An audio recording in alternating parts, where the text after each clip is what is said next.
Bonsoir à tous, j'espère que vous allez bien et bienvenue dans une nouvelle vidéo de ma série ASMR de l'horreur.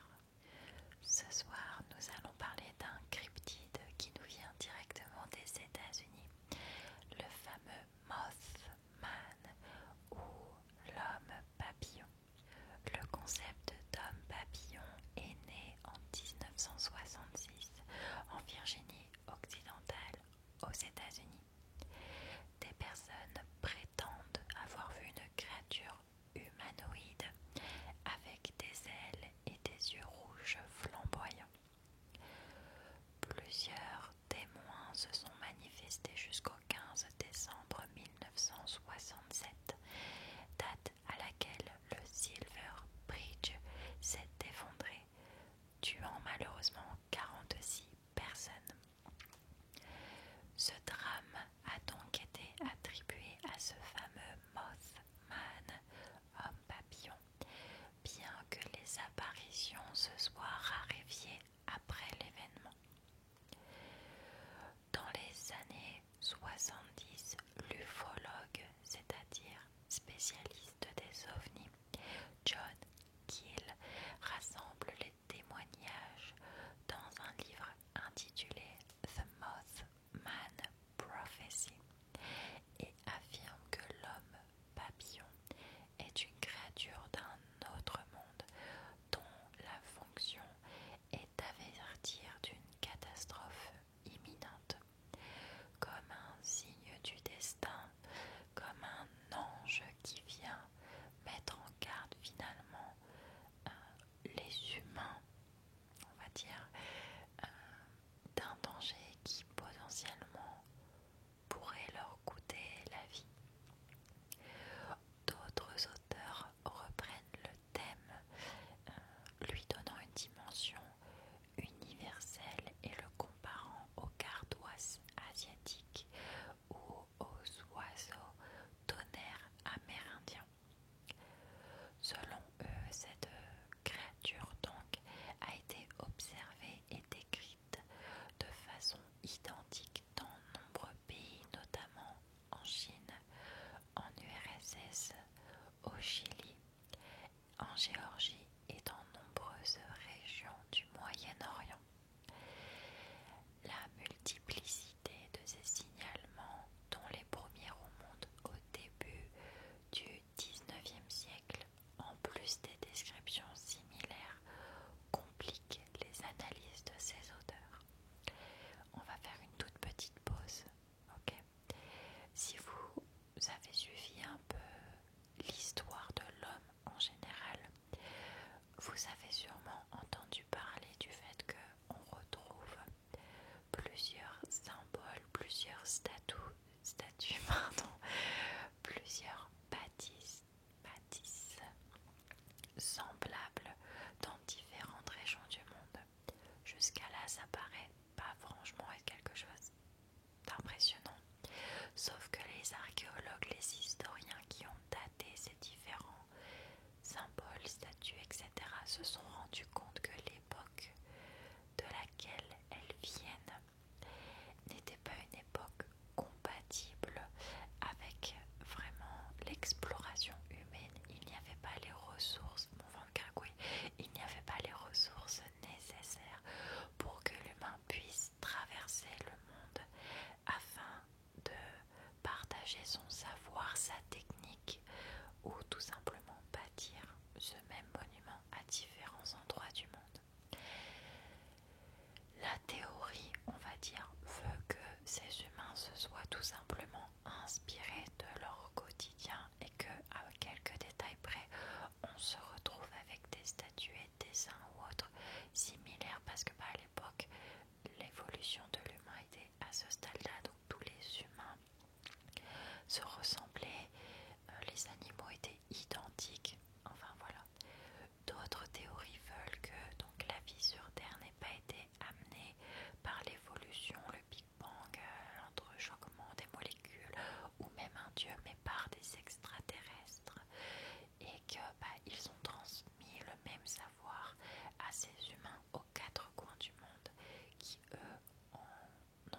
l'usage et ont donné lieu à ces constructions, statues, peintures quasiment similaires. Voilà, donc c'est important de relier donc ce phénomène, on va dire, de notre évolution au fait que ce fameux Mothman a été décrit dans sa globalité de la même façon que dans différents pays.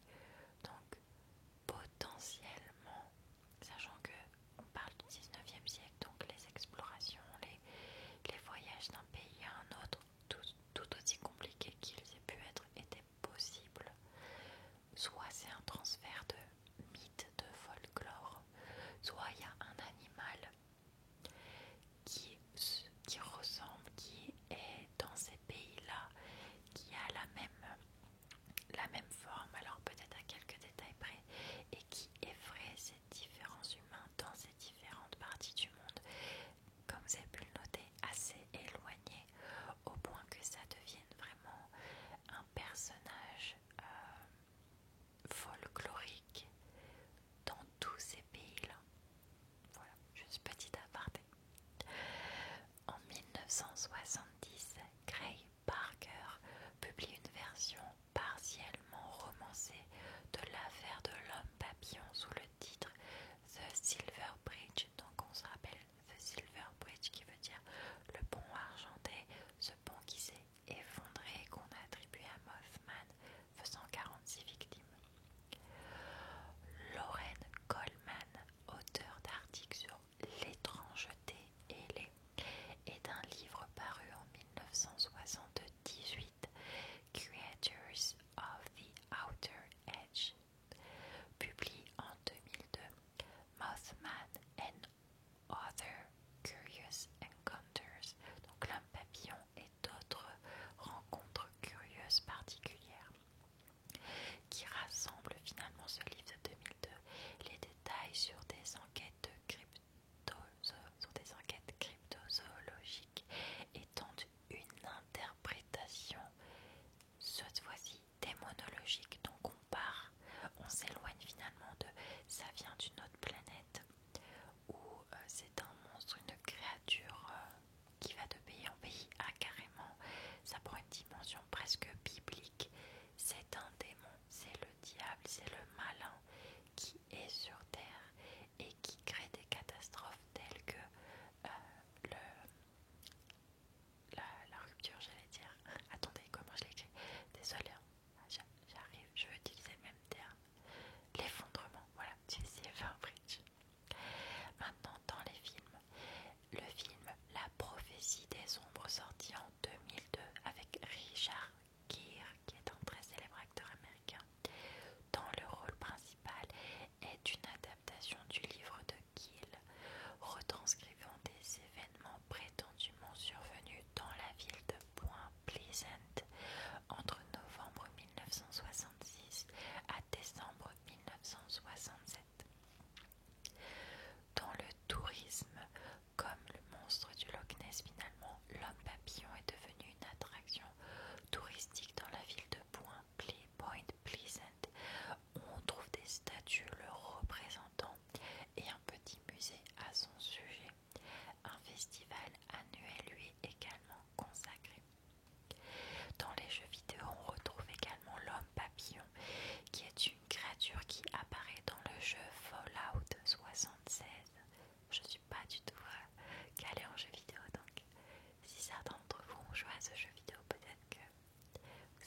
États-Unis, alors peut-être dans d'autres pays du monde, mais j'avoue ne pas être assez renseignée, il y a eu un cas, comment dire, true crime.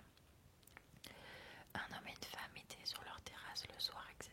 La femme part se coucher. L'homme continue à lire sur la terrasse et quand il revient, sa femme est malheureusement morte en bas de ses escaliers. Il y a du sang partout et des énormes lacérations au niveau de la tête. Malheureusement, on va dire, et vous comprendrez pourquoi, c'est le mari qui a été accusé, bien que les enfants, qui étaient en fait les enfants de la femme, mais s'étaient mariés avec le monsieur, donc c'était pas ses enfants biologiques à lui, c'était les enfants biologiques de la défunte, et dit c'est impensable, impossible qu'il ait pu faire ça. Et lui a expliqué je n'ai rien fait, je n'ai rien entendu, ce qui était un peu louche, on s'accorde pour l'époque. Sauf que en menant un peu l'enquête, certaines personnes, des témoins, enfin pas des témoins mais des personnes extérieures à tout ce qui est police et tout, ont dit ce n'est peut-être pas lui. Parce que dans cette région-là, il y avait souvent des attaques de chouettes de hibou qui étaient excessivement sauvages et qui attaquaient les gens sans raison. Si vous regardez sur internet, les chouettes et les hiboux ont je sais même pas si on peut appeler ça des ongles énormes et peuvent être excessivement violents et dangereux pour l'humain. Je ne me souviens plus honnêtement si il a fini par sortir de prison ou pas, mais ça ne m'étonne pas que ce soit l'une des possibilités vis-à-vis de ce cas, que ce soit juste une chouette géante, parce qu'on parle pas de petits oiseaux vraiment géants, et que ces personnes empruntent l'imagination au sans sas. En plus de nuit, se sont peut-être imaginé une créature beaucoup plus grande qu'elle ne l'était, tout simplement. Un autre candidat, donc il y a la chouette, serait le hibou nommé Grand-Duc de Virginie, que l'on trouve en Virginie occidentale, l'endroit justement où Mothman a été aperçu. Un peu comme le Loch Ness, le Yeti, Bigfoot et autres cryptides, vous savez que je n'y crois pas particulièrement. Si demain on venait à me prouver le contraire, je resterai pas dans le non, je crois pas. J'admettrai mon manque, mon manquement quoi. Mais dans ce cas, et un peu comme ce cold case, parce que le case, mais ce cas true crime, je pense sincèrement qu'il s'agit supposément du hibou grand-duc qui est vraiment très grand et impressionnant dans la nuit. Et